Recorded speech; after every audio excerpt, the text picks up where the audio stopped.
IAS institute నిర్వహిస్తున్న all India scholarship exam pass అవ్వండి. 2 years ఫీజులో 50% మాత్రమే పే చేయండి.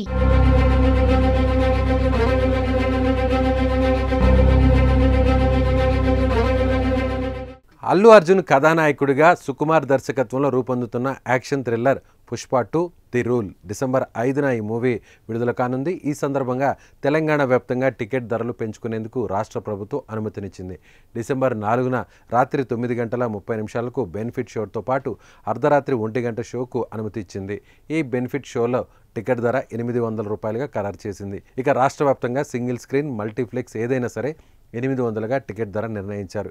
ఇక అర్ధరాత్రి 1 గంట నుంచి తెల్లవారుజామున 4 గంటల వరకు అదనపు షోలకు కూడా అనుమతి ఇచ్చారు. డిసెంబర్ 5 నుంచి 8 వరకు సింగిల్ స్క్రీన్లలో 150, మల్టీప్లెక్స్లో ₹200 పెంచారు. డిసెంబర్ 9 నుంచి 16 వరకు సింగిల్ స్క్రీన్లో 105, మల్టీప్లెక్స్లో 150 పెంపునకు అనుమతి ఇచ్చారు. ఇక డిసెంబర్ 15 నుంచి 23 వరకు సింగిల్ స్క్రీన్లో ₹20, మల్టీప్లెక్స్లో 50 పెంపునకు అనుమతి ఇస్తూ ఉత్తర్వులు జారీ చేశారు.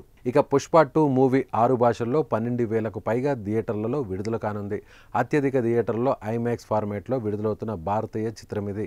సినీ డబ్స్ యాప్ సహాయంతో ఏ భాషలోనైనా ఈ సినిమాని ఆస్వాదించే అవకాశం ఉంది అని నిర్మాతలు ఇప్పటికే ప్రకటించారు. ఇక పుష్ప 2 రన్ టైం విషయానికి వస్తే 3 గంటల 20 నిమిషాల 38 సెకండ్ల నిడివితో రాబోతుంది. ఇందుకు సంబంధించిన సెన్సార్ పూర్తయింది. పుష్ప 2కు UA వచ్చినట్టు చిత్ర బృందం అధికారికంగా ప్రకటించింది. విడుదలకు ముందే బుకింగ్, సాంగ్స్, వ్యూస్తో రికార్డులు సృష్టిస్తున్న పుష్ప 2 రన్ టైం పరంగానూ రికార్డు నెలకొల్పింది.